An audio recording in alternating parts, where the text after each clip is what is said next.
You'll not see any enterprises actually doing agentic AI. If there is no monetary benefit out of it by reducing risk or reducing time, there's no point in doing it. Is it reducing any of my people's risk? Is it increasing my revenue? Can we just do some short-term investments? First round of low-hanging fruits, which is short wins or small wins, you're seeing a bit of revenue. Every day from the same vendor, you're getting 3 updates. And think about multiple vendors, right? So there are like updates everywhere. It's like getting a watch before you even know. The actual need is, I want to just watch time, right? You want to track time, you need a watch, and then you go buy the watch. Boring stuff where the data scientists go and check the patterns and all the cool stuff on the sexy stuff like LLMs, agents, and all kinds of things. There are proactive agents, which will be the future. I booked a trip. Do you see this canceled? So you'll get to that level of it where you'll have to just say yes or no. Putting some guardrails around it is a good practice too. That also will fall under people. As you mentioned, people enhancing and just showcasing people. 2 main angles for people: upskilling and be that human in the loop person so that they're excited about the journey and they're in full control. Even today, the hallucination rate is like 10% or 20%. This is the most popular word of 2024 and 2025. Agentic. Even I have to change my last name to Agentic. Tomorrow's leaders won't be replaced by AI. They'll be defined by how they harness AI. We are not even close to reactive agents yet. If the effort takes about 10 years, are you ready to wait for 10 years to get this? If you're watching this, stay until the end because the juicy part is at the end. Welcome for another episode of Future Proof Leaders Podcast. And I'm your host, Justin. And right now, AI is everywhere. But most leaders are lost in the noise. They're asking, which tools matter? Which updates to chase? And how to make AI work without wasting time and money. So today's guest is Prem Natarajan, is helping leaders to do exactly that. So let me tell you about him. He's an AI evangelist, transformation advisor, and Perplexity Fellow who blends strategy with technology to bring clarity, trust, and real business impact. So by the end of this episode, you'll know what it takes to lead AI transformation with clarity, how to filter the hype, and why agentic AI is the game changer founders can't ignore. So hi, Prem. Great to have you here. How's it going, Justin? How's it going? It's a long time coming, right? So we've been trying to do this podcast for a while. So thanks for putting up with me. I'm very excited to be here and answer all the questions which you have. And I think the goal is to make sure that the viewers have a clear idea about how to go about this. I hope I can add value. So please stop me if I'm just diverting in any kind of conversations, and happy to be here. And then let's get this started. Yeah, cool. Great to have you here too. So let's go with, we're going to talk about leading AI transformation with clarity. And we're going to talk about how to filter noises, because there's a lot of trends, there's a lot of hype. We're also going to talk about agentic AI, like how would it be a game changer? And of course, from the last part, and hopefully the audience will stay at the end, because we're going to talk a little bit more on specific on models, which models to use. And we're going to go with much more of a tactical at the end. So if you're watching this, stay until the end because the juicy part is at the end. So Prem, let's dive in. So Prem, you often say tomorrow's leaders won't be replaced by AI. They'll be defined by how they harness AI. What does it take to lead AI transformation with clarity, not just capability? Yeah. So Justin, we spoke about this a few minutes and also a few times before. I think this is a great question to start the conversation, right? So anyone who's looking to do it, it could be like an individual who's trying to get into AI versus any organizations. It could be of any size. It could be small, medium, and you're talking about large organization too. The principle is very simple. We got to think about this in 4 lenses, right? So first is, what's your vision, right? End of the day, people should not just go behind anything what they want. It's like getting a Rolex watch before you even know. The actual need is, I want to just watch time, right? You want to track time, you need a watch, and then you go buy the watch. So that's like a great analogy to set the context itself, right? So any company who's just trying to get into AI, they have to go back to the drawing board to understand what's their vision first. Because the vision could be, hey, I don't need anything AI. I might have some old systems from like 1950s, which I'm trying to upgrade. So go back to the drawing board and do a understanding of what are your goals, right? So that's the first step. And second is, understanding the complexity of AI, right? So AI comes in different flavors. There's automation, there's old school AI, and there's new school AI. This is my favorite way of just explaining things. Just trying to highlight there is real automation and there is like old school AI. What I mean by that is before 2022, there was like generic predictions where you do your machine learning models, like the boring stuff where the data scientists go and check the patterns and everything. And the new age AI is the generative AI, where people come in and just talk about all the cool stuff, all the sexy stuff like LLMs, agents, and all kinds of things. So people have to understand the complexity of these things before they jump in as well. And two more aspects to add to these pillars or lenses, I would say, is sequencing it, right? So we cannot just go ahead and be like, hey, can I do the most complicated things first, rather than just try to see what are the short wins for me and the low hanging fruits which I can actually pick, which I'm already halfway there. Can I just extend my efforts to just do like step 3 and 4 to just get the actual benefits of this effect, right? So applying this framework would help anyone who's just looking to get into AI transformation. And I would say taking this and applying it personally when you're learning or trying to get into AI would be helpful. I can get into each and every pillars. I don't know if we have time to get into that, but you tell me. If you want, I can definitely get into each and every pillar to talk a little bit more, just to be very cognizant of the time what we have before I get a little passionate about each and every topics. So tell me if I have time or we move on to the next question. Let's deep dive into that since you mentioned that, and we don't want to have an open loop, which we want to close that. Absolutely. Absolutely.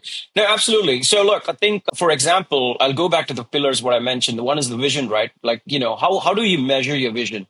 So I might have a vision of saying, I want all my company operations to be automated by 90% in 2050, right? That could be one of the vision of the company. And some of the companies might say, hey, I want to be an AI first company, everything digitalized, and I want speed to market. I want to reduce my cost. I want to be more technically advanced into the digital space. Maybe they are on-prem. They're still on the on-prem systems, on edge devices. They want to move to cloud. So there's a bunch of, these are some of the examples what customers come to us with, right? So taking that back to the drawing board and breaking it down into KPIs and goals of how can we break this down to, again, which can marry it back to the actual goals itself. So if a customer came and told me, hey, I want to automate everything by 90%, then I'll go back, the 3 buckets, what I mentioned, I'll go and just do everything as automation. You might not even need AI. So, you might automate everything. And now AI gives you an opportunity to do an intelligent automation. We'll get to that part. But I'm just trying to state the point that understanding the goals and marrying it back to the capability would be a huge game changer for any businesses, right? So you're not even buying any models when you don't have to buy costly models like Llama or Google Gemini or any OpenAI models, because you just need to automate it. So that's why the key KPIs and goals are really important. So that's the first step. The second step is, as I talked about, sequencing, right? So understanding and doing an assessment of all the features what you have in a company. I might be already digitalized, right? So I might be already in the cloud, but there might be some companies who might not even be in the cloud, right?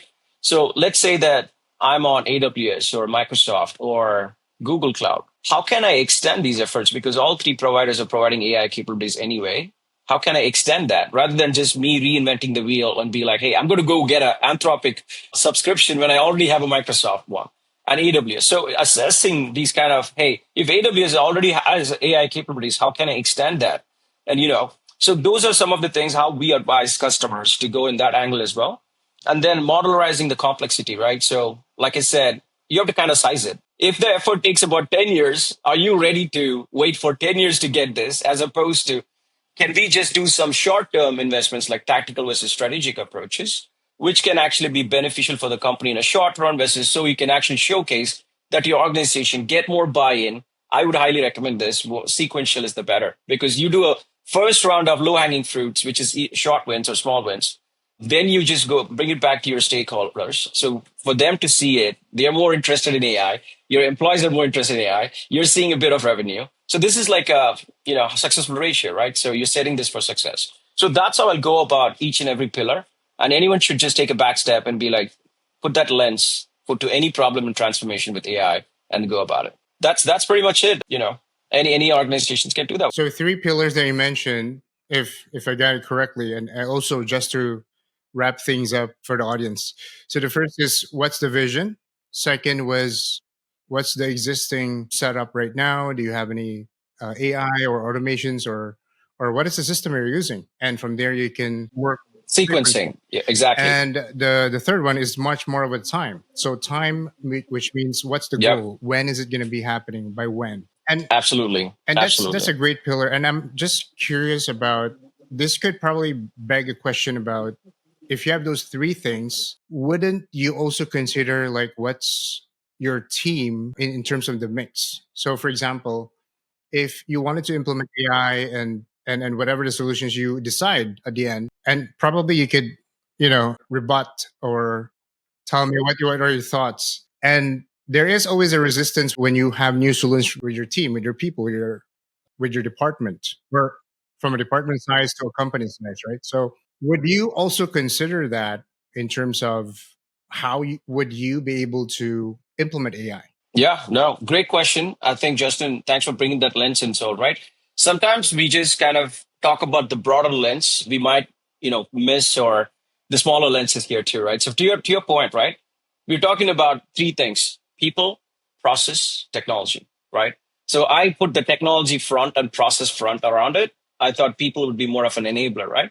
For when I talked about sequencing any small wins, that is more like enabling the people also. So by doing small wins and upskilling your team and organizing your team, getting them more excited, showing them, hey, this can be done. These are some of the revenues what you're getting. If you're spending about 8 hours in that, I'm going to upskill them and showcase, hey, this only takes an hour for you, and you don't have to do this work anymore. So just getting them on board by doing this tactical approach of getting these projects, and they're on board. Now your team is on board. Now you have to just fight it together.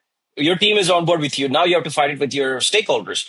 Once they see the level 2 of AI adoption, they're on board as well. So slowly, that's what I meant by sequencing, right? So you take your team first, your peers first on your side, and then your whole stakeholders, and then the clients. So multiple clients. So slowly you have to win. That's what sequencing is all about. And then also aligning it with complexities helps. So back to your point, I think people are the most important thing pillar out of this, which was more like a given. But this is more of a larger lens, what I put together. When we talk about sequencing, there's like minor lenses like people, process, technology, which will come in play as well. So I agree to that. That is definitely a key aspect, right? So yeah, people is something which anyone should be looking at, right? Even from a personal front or even organization front. It starts with you. You have to be more AI pro before you even just talk about companies just doing it. So it'll be more of an individual thing and also organizations looking at internally. Now that we are doing all these solutions externally for these customers, I'm making everyone happy, but is my team upskilled? Does my team have all the skills on it? Are they really ready to do it? Is it a psychological thing? Because there's a lot of psychological effect on people where, oh, AI is, lying. AI does automation. AI generates a lot of fake images. There is a lot of conspiracy theories, myth versus facts out there. So to try to just slash all that, you have to prove it to your people and be like, it's safe. There is a lot of benefits by just using AI. There's also negative effects, and I'll get to that part. But there's only upskilling, or there's only upside by using AI. That's how I'd put it, right? And also, and another minor lens is to think about how can you govern this? Like AI is a mechanical process, a system provided process, right? Having people to govern this process. Hey, what are the best practices? When do you need a review, right? So putting some guardrails around it is a good practice too. That also will fall under people, as you mentioned, well, people enhancing and just showcasing people. So two main angles for people: upskilling and be that human in the loop person so that they're excited about the journey and they're in full control. That's how I'd want to finish that answer. Yeah, makes sense. Now it's much more firm and much more solid to have that all pillars. Because people are part of the journey, right? We should start with It's all people. about humans. Absolutely. No, thanks for no. That's a good way to say it, right? Because I think, like, if I were to treat you like a customer, right, that's the first thing they would say as well. I would just talk about, for me, it's more like an assumption, right? So when we're having this conversation, your people are already on board. But just taking a step back to just think about, are people even on board? That's the right question to ask as well. So I would, now that we've just aligned, I think that could be another pillar which could add to this whole mix of four to another fifth pillar, people and people's views about it. For sure. Awesome.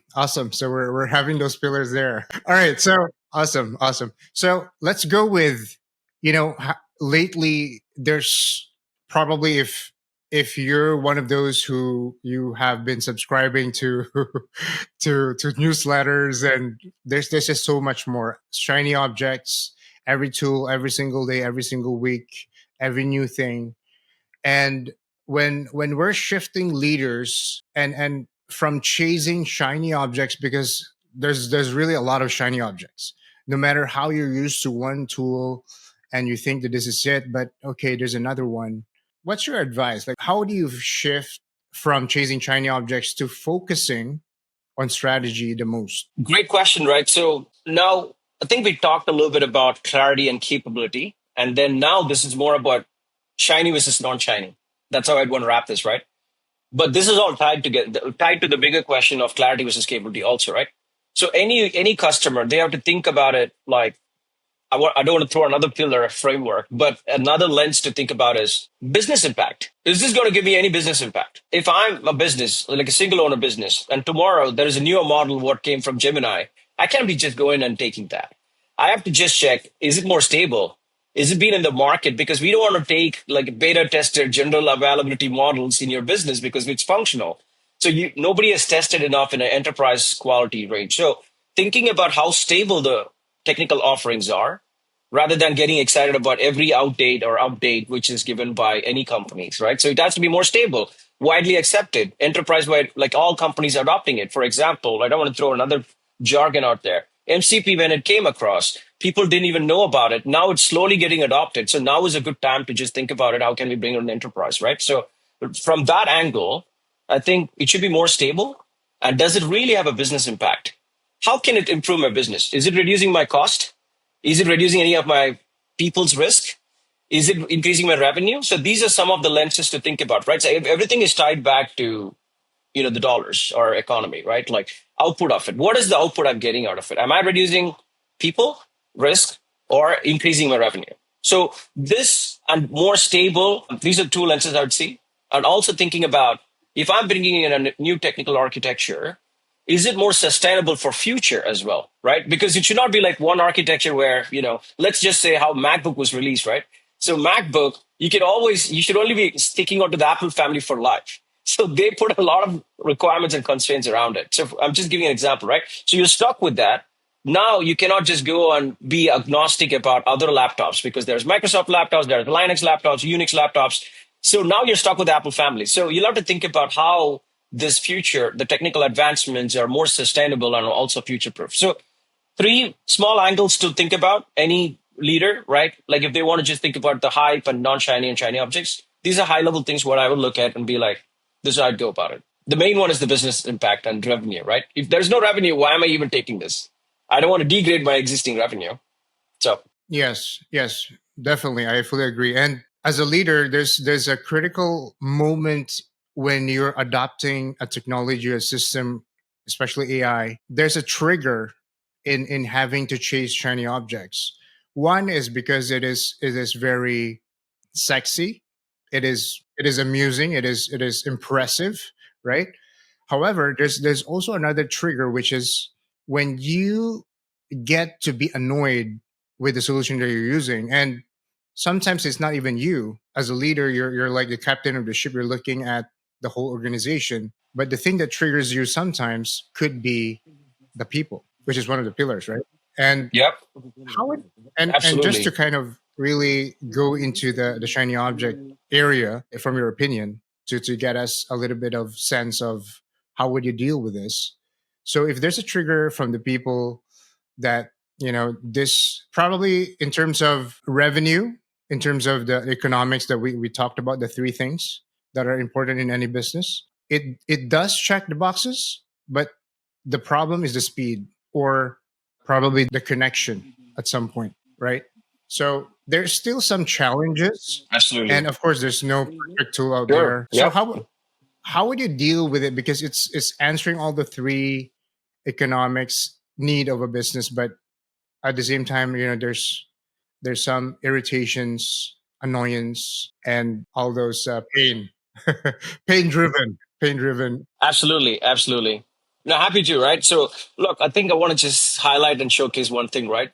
I like the way you're always stressing about people, right? So, we're going to start calling you the people's champ because you're bringing the people element into every question. So, we're going to call you people's champ now on. So, anyway, so to answer that question, let's take internal versus external, right? So, one is that is the management committee itself is the one who's looking at the business revenue, scalability, and the other three angles which we talked about.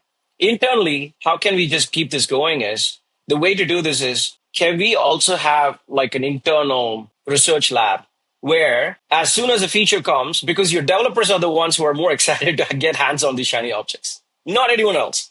It's your tech team. If you think about who is this leader, shiny object, it's always going to be this engineering manager or some techie who really wants to be on top of the race and really wants to get his hand because he's excited, genuinely excited for the company and also for self curiosity, right?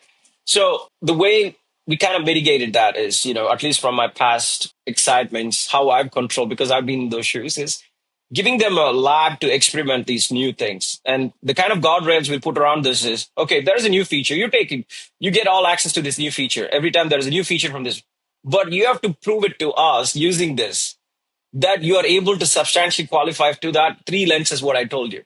So this gives the opportunity for the user to find it by himself with full freedom, right? I think if you look at the end result, it's only positive because he's gone through the cycle of, okay, I've definitely validated this tool.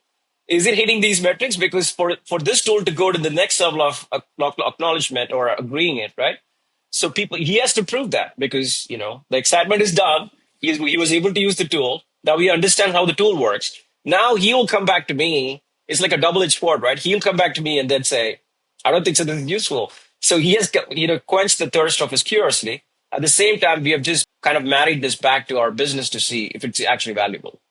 So that's one angle what I would recommend any companies who are dealing with having like an innovative lab to just check out any new features because we have to check it. And, like it's a very exciting time to be here, right? Just like the people are talking and comparing this AI race into like the 2008 internet or before even that, right? I think this is like 10x more. Like AI is just like every day from the same vendor, you're getting 3 updates and think about multiple vendors, right? So there are like updates everywhere. So picking and choosing and having an innovation lab to just having your creative juices and innovative juices flowing and then getting your hands onto these tools would really help.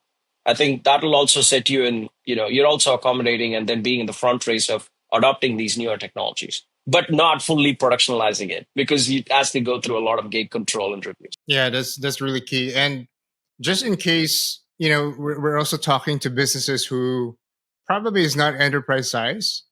And probably in the audience, it could be like they have a revenue from 100K to 1 mil, and they couldn't build like a big tech or AI team just to, play around. Do you think even just one person probably to do that? Absolutely.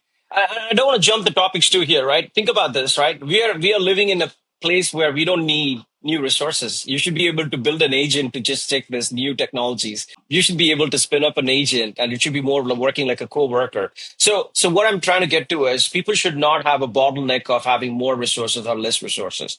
If they are able to know how to plug and play these agents, you can inversely use these agents to help you in different jobs like this. It could be an innovative agent. It could be create its own lab and test and give you the results as long as you know how to do it. So I think the bigger point is to answer your question, the short answer is yes. Even if it's one person, it'll be really worthwhile. But I'm just saying if they are constrained by even giving that one resource, you can even just build an agent which will go check the latest trends in the market, the future trends, futuristic IT trends, and have it spin up in this, everything is automated and then agent driven. So it's doable.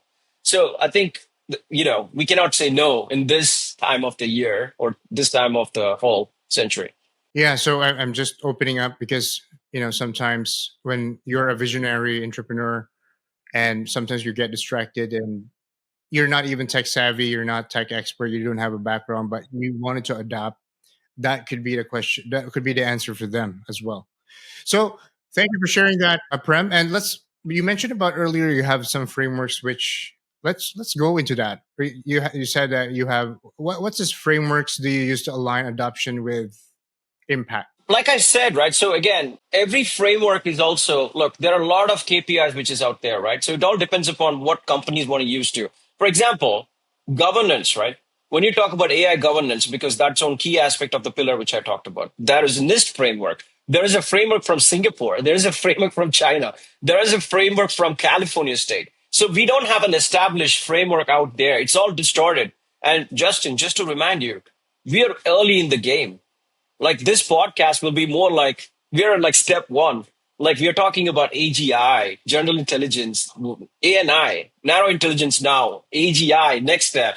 AI, it's like 10, 20 years from now, or even earlier. But I'm just saying, we are trying to get and form our own frameworks, more like a piecemealing all the frameworks and good practices out there and building the framework now. So there is no clear way of saying, hey, this is the exact framework to go with it, right? So Google might have their own framework, Microsoft might have their own framework, and AWS might have their own framework. But I think the leading point here is there are a lot of available good stable frameworks from every vendors and every leaders, tech leaders out there. Just engaging with that and customizing it to your own needs is the right way to go about it. Piecemealing that to your own custom needs. So I want to answer it that way, like getting a collaborative strengths of all the frameworks out there, which would fit your company's goals, is the right way to go about it. If you're a smaller company, all right, you might not even just follow, hey, I cannot use GPUs or TPUs from NVIDIA or something because of the cost, right? So get all the information ready and pick and choose what applies to you and make your own framework. DIY, do it yourself. That's the right way to go about it. But also keeping in mind, people, there are some basic elements like people, you have to think about it. How can we enable technology and revenue? These are the three main aspects every business and organization. People are trying to get into AI because they think that the revenue can be increased. That's the sole reason, right? Everyone is chasing that, right? Make more revenue, you win, and make the customers win as well from experience and whatnot. Yeah, definitely, definitely. So that's clear because frameworks sometimes could be related about something like a strategy framework, and it could be a system framework. So it was just to make sure that the audience could be clear about that. So Absolutely, absolutely. So yeah, you're right. You're right. Absolutely. There are a lot of frameworks. Just picking and choosing what are the right elements and KPIs, what you need is the right way to go about it. all right, all right. So I know that we talked about like there's so many updates every week, and we talked about those things. And in terms of and you talked about the how do you deal with it if there's any updates and having a team and all that stuff. So if we're gonna talk about FOMO, because probably this is very common, and if you were the leader or if you were the one who would guide the leader, how do you leaders avoid AI FOMO while staying competitive? So it's a balance. It's definitely a balance, right? Like I said, I think it's a combination of all the answers what I gave you. Picking, so I gave you frameworks of multiple things and key pillars of multiple things. Picking and choosing what will fit you, right? That's how I would say it answer, right? So again, it goes back to shiny versus non-shiny, FOMO, non-FOMO, right? Fear of missing out is nothing but that shiny object is kind of directly relates to your FOMO, right? Because there's a newer model. It could apply for your shiny question as well, and it could apply for the FOMO as well. Because some and most of the FOMO, right, Justin? What we are seeing in the market is coming from the engineers, right? And sometimes the leaders might also come and tell, "Hey, I'm hearing a lot about generative AI. Like, how can I get on top of it, right? Without even knowing that." So when the leaders come, I send them to the first framework where we talk about what are your business goals? Do you even need AI? When engineers come with the FOMO, we talk about have you experimented this feature that it can actually drive some business revenue for us? Put them in the innovation lab. So we're two type of people, deal with them in two different ways. For them, the right question to ask is, do we have a business impact? And with the engineers, the question to ask is this a proper technology for us to adopt which can drive business revenue? But both answers are, tied back to the revenue. If there is no monetary benefit out of it by reducing risk or reducing time, there's no point in doing it.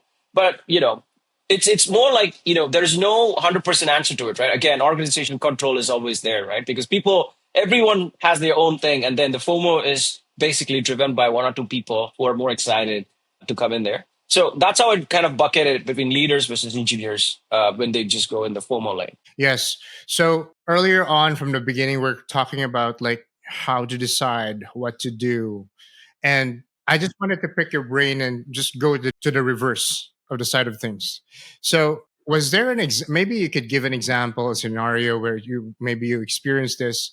Can you share an example where not adapting a trend was the smartest move? So this was like a trend. Everybody was like, okay, this is probably a good thing to touch and try and even implement, but you didn't because you are very clear. Yeah. Absolutely, absolutely. Look, I think it's a classic example which happened in 2022, 2023. When OpenAI released that model, everyone wanted a piece of it. All the leaders were talking about it. But also think about this, right? It's too early in the game that only the front leaders were talking about, tech leaders were talking about it, not the business leaders, right? Like they were like, it's just another facade. It's more like, there's some kind of myth and fact, that kind of a story, right? People who are not even interested in it. So, for example, when during 2022, 2023, I was personally involved in this excitement. I was on the FOMO gang. I was like, I want to be part of this. I want to do some use cases, you know. But when we collected our team, the AI team, when we just started to just whiteboard this and everything, do we really need generative AI? Because all it does is summarizing it, generating it, maybe comparison, and then it's got a huge corpus of knowledge base. Do we have a problem based on these four? So it took us almost a year to even build use cases with generative AI. So we said, we just need predictions right now, which we went with old AI, which was existing before 2022, which is a machine learning and supervised learning. So at that point, though there we had access to all these models, it was free because it was just released. So everything was like open source and you were able to use it. So what we did was we kind of, waited for this generative AI to get more mature, even before to truly understand the actual, metrics of it. What are the success metrics of that before we adopted it? So it was a decision what we made that we don't adopt it until we see good merits which are coming out of generative AI. So it was like a logical decision done by myself and the team, and then said we're going to continue using the existing technologies and then give it a year until it becomes stable. So we didn't even use generative AI for a year, but we were doing pilots, but we didn't integrate that into the enterprise yet. And curious, you thought that was a smart move because you were much more on the stability, and also if you say good, that was for the quality in terms of Stable too, right? Absolutely. Because I think it's a newer technology. You don't want to disrupt your customer applications immediately, right? So, you don't know the models, and there is a lot of claim by these models itself. It's not predictable. It took us almost 3 years to even OpenAI to come back and tell, even today, the hallucination rate is like 10% or 20%. Because you don't know where the responses are coming from, because it's huge and humongous corpus of large data, right? So how all the responses and sometimes the hallucination, how to control the scheming and a lot of other things, even the models are not able to confirm it. If the model owners are not able to confirm this, for us to use this and expect a very predictable outcome, I don't think so. That's the right way to go about it, right? So they themselves have packaged this and say it's only 95% accurate or 90% accuracy. So you can't expect, and this is now better. But if you think about the early ages of 2022, the accuracy was like low.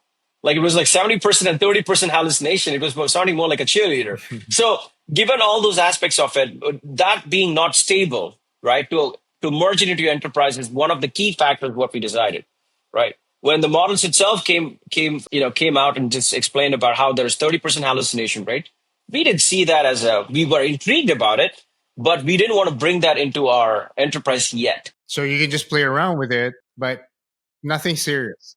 Innovation, right? Nothing serious. Yeah. So it's more like innovation, right? We always want to be on top of innovation, but when to bring it in is where you decide, right? It's like, anything like stabilization testing, your SDLC lifecycle. You do your innovation and then you stabilize it for like 3-4 months to see if it actually works as expected. Then release it to production, because, the damage is once it goes live or integrating with your enterprise is huge, so that's something to think about and keep in mind. Yeah, that's probably kind of like a golden rule too. Like not only in tech, not only in AI, like even in business. Oh yeah, absolutely. So it's good that we have unpacked that, because sometimes we were kind of distracted, and having that in front of us could give us like a light bulb moment, right? So absolutely. Great to have that. So great. So let's go with agentic AI as a game changer, because like this is something that a lot of people are craving. A lot of people are really anticipating what is going to be happening and what can they do. Is it ready now? And we're going to talk about this right here, right now. So you've been breaking down the idea of agentic AI, and let's just go with a question of what makes it such a game changer compared to the traditional AI or just automation? Sure. I know. I want to start with this, right? This is the most popular word of 2024 and 2025. Agentic. Everyone wants to be agentic. Sometimes, Justin, even I have to change my last name to Agentic. That's when I think I'll be valued in my company. So it has gone to that extent where people are branding everything to be agentic without even knowing what is an agent or agentic, right? So let's understand what is an agent versus what is agentic, right? In the simple terms, and I'll tell you this, I've spoken to a lot of leaders. You'd be surprised. No one has a very accurate response to it because that was my search when the word agent was in the market when everyone was talking about agent. I wanted to understand that first. How do I categorize this first, right? So I'll give you my take, and obviously I'll have a lot of people not liking this response, but I'm going to go anyway, which is what I do. So the term agent means anything which follows an instruction or a workflow to get things done. Agent, right? What this means is even before 2022, there were software agents, there were service agents, there were other human agents. What does mean is agent means it takes some rules and it goes through the workflow and gives you results. That's all. So I would say the word agent got a little bit more in highlight and spotlight after 2022 when we put the AI lens on top of it. AI agents are nothing but it takes the same principle of following the workflow, but in an AI workflow, right? Like that could be like a generative AI workflow, right? So in this, there is no autonomousity or autonomous way of being autonomous, right? So if that's a word, anything, these agents, they start performing, which was a natural progression into the next era, which is agentic. When these agents started to reason, because these agents were given rules and they were following the workflow, but the agentic personalities, they would not have instructions. They had the reasoning power. They can take decisions on themselves. That's the only true meaning of being agentic. So any architecture out there, Justin, which is 99.99%, who are not performing anything autonomous, they cannot claim it as agentic, truly agentic. But I'm just saying it could be different phases of it, like autonomous, being autonomous, like 10% autonomous, 100% autonomous, 20% autonomous, 40% autonomous. But anytime you get a bit of autonomous, being autonomous in that equation, that's when you can call it as agentic. But being 0% autonomous, you cannot call it as agentic. You should call it as agents. For example, between AI agents versus agentic AI, think about just checking out a pair of shoes from Nike in a workflow. For AI agents, what I would do is I'll give some rules. Hey, go fill my customer details, go fill your shoe size, go fill your model size or what model you like, and then click on checkout, right? That's AI agent because you've given the instructions for it to check out and just go buy it. So it's clear instructions, but the instructions are not changing. So that's AI agents for you. But for the AI, like agentic AI, you tell the agent, I want to buy the shoes. You go figure out how to get the shoes checked out. And it gives you, like you give it all kinds of information about you and give the tools to the website, memory, and all sorts of, give it all kind of essential needs, what it needs to perform that option, an action. So that is more agentic. That's the biggest difference between being a truly AI agent versus agentic AI. That's what I want to highlight, Justin, and ask you if you have any questions around that before we go into more deeper on agentic AI. Yeah. So, yeah, that's a clear example, Prem. And I think just to make it even more clear, I think we could also get some sort of, I see the great picture about having it really autonomous, like this just my command and you just do all the work. And that could be like autonomous to get the result, right? Without you like having like a push and pull kind of conversation. So there are also called automations, and automations could be something in that sense that there is a trigger. It could be a conversation, it could be a prompt, it could be anything, any command that is an action that was taken, and that could trigger an automation. So maybe the question would be there is what's the difference between the two? Because there is kind of a nuance about the two because it's a bit similar. That's a great question. So I would say look at the trigger as an initial point, like the starting point, and don't focus the being autonomous there because that's where your workflow starts. So for even automation, even old school AI, even AI agents, and even agentic AI, there should be a trigger. So let's not treat that as an autonomous trigger. Let's just say application trigger or some kind of a trigger. So once you've triggered, there's no way you can go like there's a way to actually stop, and there'll be human responses, what you would need in the whole automation too. Automation, if you already know the rules and if you know the workflow, then there's the trigger and there's no way you're reasoning in between. You have to just follow the rules. I'm only giving you if you turn left, take a left. If you turn right, take a right. That's only the reasoning I'm giving you. So the rules are very constricted. You have to follow the rules, go in the straight line, take a left, take a right, and do it. But the trigger itself is autonomous, sure, but don't consider the trigger as being autonomous, because in between, you're not being any autonomous at all. Once you've triggered, until the endpoint, you're not autonomous. So that's automation for you. So you see what I mean? When you trigger, in between, there's no autonomous. But in the agentic workflow, you tell the agent, you give all freedom. I'm not giving you rules or anything. You perform your own rules. But I want to get from point A to point B. I'll give you access to Nike. I'll give you access to my profile, what I like. I'll give you access to my bank account, my credit card, which is dangerous. But you'll give all these information and then have the agent go figure this out and pay it for me. That's the future we're looking at, right? And how to control the agent guardrails, that's a different story. But I'm just saying that's where the autonomous city comes in, right? Being autonomous comes in. You let the agent decide, but you trust it so much that you give all the personal information and say, hey, just get the thing done, right? That's a true difference between that. So I would not consider the initial trigger as being autonomous. But after the initial trigger, where the application starts, in between, are there any checks or being autonomous there? That's what will define agentic versus automation / AI agent. All right. All right. So, okay, just to sum it up and make it as simple as possible, traditional AI or automation is just simply they have limited moves. So in terms of, chess, yes, if you're talking about once it's big, once it starts. Yes. So that's a good way to say matter it. what They have limited moves once the workflow starts. Yes. Yeah, it doesn't matter Absolutely. what's the trigger, but what is it's like when you're doing chess, if you play chess, when you play chess, it's like you're limited to your moves. If you're a pawn, right? You're just limited to your moves. But if you're talking about probably agentic, it's even more than a queen. Like it could do so many things. It has its own decision. It can do decision making. But the question here is, I'm also curious because since we're talking about this, right? And there could be a question about, could we also have some guardrails or some sense of control with agentic? And what's your maybe a very classic or simple example or scenario that you could share, or if you apply it? Absolutely, for sure, for sure. So the way to think about this is, like you said, rightly said, agents have its own mind of its own. Like, how can we put guardrails on it? So it's a thin balance between, I want my agents to be autonomous. At the same time, I want my agents also to perform some things without my control, right? So one of the key protocols to remember is, that's the reason why Google came up with A2A protocol.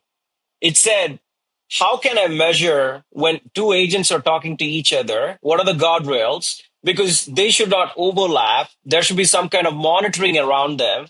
What are their goals? Are they differing from their goals? How much was their success rate? Like some kind of protocol or a guardrail to understand the nature of the agent itself, right? So that to me was an initial step of getting into agentic AI. And if anyone tells me that we are already in agentic AI, no. You'll not see any enterprises actually doing agentic AI. There are versions of using these MCP protocols and A2A protocols from Google and Anthropic and try to do their own enterprise-wide releases, but nobody's stable yet. So if someone told you, oh, I'm fully agentic, you might see 1% of the enterprise applications as of today being truly agentic. We are still there. It's not stable. We are trying to do POCs. We probably would have just come on to like little small solutions in agentic AI. So anyone who's pursuing agentic AI who truly says that I'm 100% agentic AI, I'd question and challenge that. So anyone who's just getting there, I would look forward to these kind of tech giants like, Google. What are they released? And then there's A2C protocol from IBM.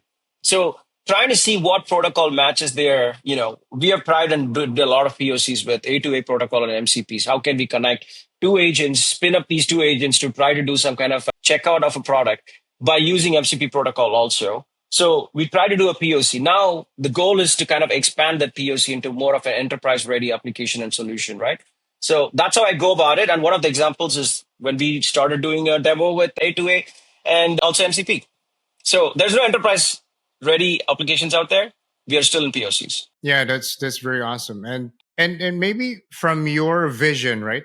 Probably you have a farther vision than everybody, more than everybody else. So let me have a question for you. What's your vision that agentic AI can probably do at the most of its capacity right now in a more like your dream scenario for a business? So ASI scenario, like ASI, more like super intelligent scenario, right? Like meaning everything is super intelligent. We are in that kind of a decade. The short answer is a little scary. Everything. Agents will do everything. The short answer is agents will do everything. Pretty much everything. There'll be no UI, Justin. I think we will go about just having voice prompts, just like your, like OpenAI, ChatGPT in your phone, where you'll be talking to everything and the agents will take it. Hey, can you book me a flight? You'll talk to the phone. It'll go take a flight. It'll go look at all the open flights and it'll book it. And I'm even thinking this is reactive agents. You're telling and it's taking an action. There are proactive agents, which will be the future, which will start asking you questions. Hey, looks like you've not taken any trip this year. And usually by August, you go on a trip.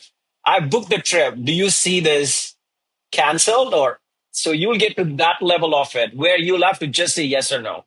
So we are not even close to reactive agents yet. The phase is we are figuring out agentic. There'll be reactive agentic. This is the terminology. I'm just coining it right now on this call. There'll be reactive agents and then there'll be proactive agents where the agents will understand what kind of nature you have and what are you more interested in. What are your, diet specialties? What kind of cuisines you like? What do you do on an everyday? It take an idea about everything because you're feeding in all the data every day.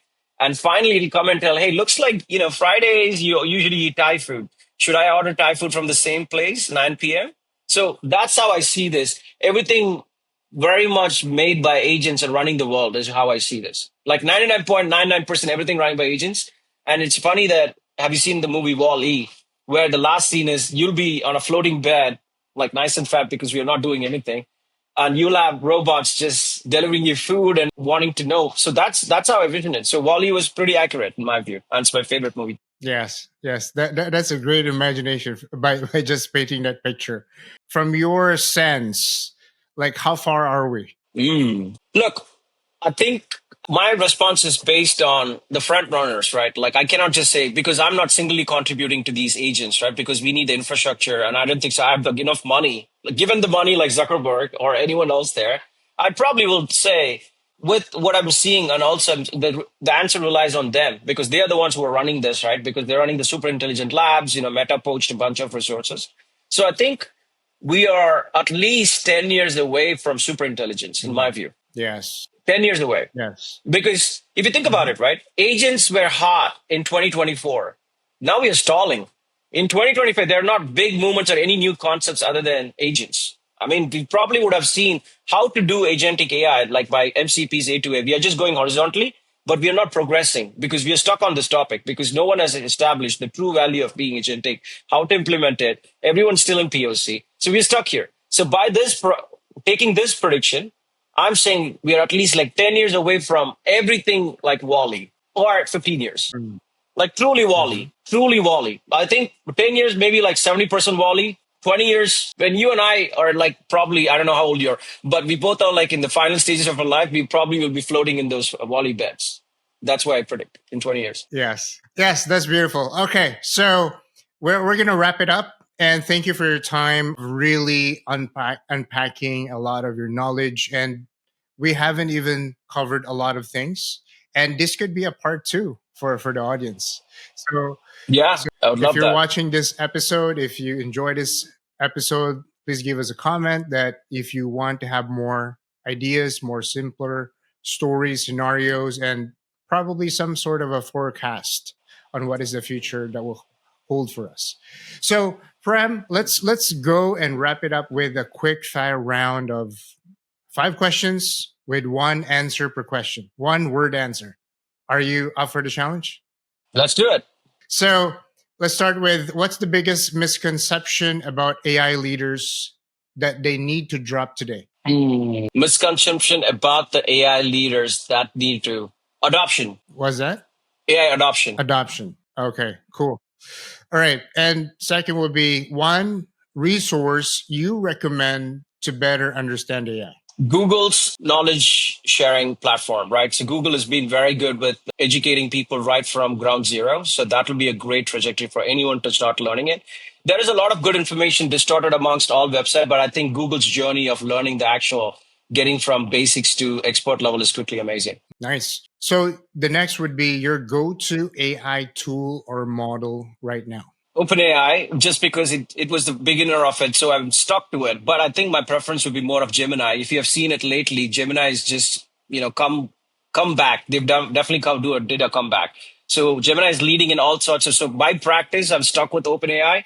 But in theory, or in future, I definitely want to move towards Gemini because it's a complete ecosystem of Google tools. Awesome. It's also with the Google ecosystem, right? So the next one is, if you had to sum up the future of AI in one word, what would it be? Very exciting. Because look, the reason I said exciting is there is a lot of nervousness around people that AI is going to take the jobs, and there's a lot of negative emotions to it. That's why I want to say a positive note for people. It's a very exciting time to be alive because you'd see the true powers of AI and also being what we enjoy to do in future. Because we'll be doing creative jobs. Justin, you and I will probably be doing podcasts forever because AI will be taking care of the rest of the things. So Prem, what's one thing that founders should stop doing immediately with AI? Just chasing everything. Just FOMO. Don't chase all the shiny objects out there because you have a lot to lose. Actually a clash of titans because all the big companies are fighting for these races. So let's not get into the mix of that race. Just wait until this all settles down and they take the right product which fits your market because there's a lot to lose for us as founders versus the big tech giants, right? For them, it's become probably a couple of $1 billion, but for us, it's probably the whole revenue. So take a little bit of pause and see what's the right fit before you just jump into every facade out there. Good. Great. So if you could give one piece of advice to founders who want to harness AI without drowning in hype, what would it be? Okay. I would say pick any tool. Don't think about what tool to use. Pick any tool, what is easy for you, free in your country or free in your continent, or you got access to it. Start trying to do a new task every day with AI. This could be for founders or even people who are trying to get into AI. It could be more for productive, or it could be more of, depending upon your technical feasibility and capability and maturity, you could use it either for your building the applications or even do it for your productive tasks and try to build an agent. Everyone is building an agent. It's never been so easier to build an agent. Build an agent. You don't have to code. You have to drag and drop, build a self-agent, build a GPT, do something in AI every day. Try to learn at least one concept or one word with AI every day, which will compound for itself. All right. So Prem, thank you for bringing so much clarity today. We've covered what it takes to lead AI transformation, how to filter the noise, and why agentic AI is the real game changer. For everyone listening, this isn't about adding another tool. It's about designing your business for leverage, autonomy, and impact. So follow Prem Natarajan for more AI clarity. And don't forget to subscribe to the show, to our podcast.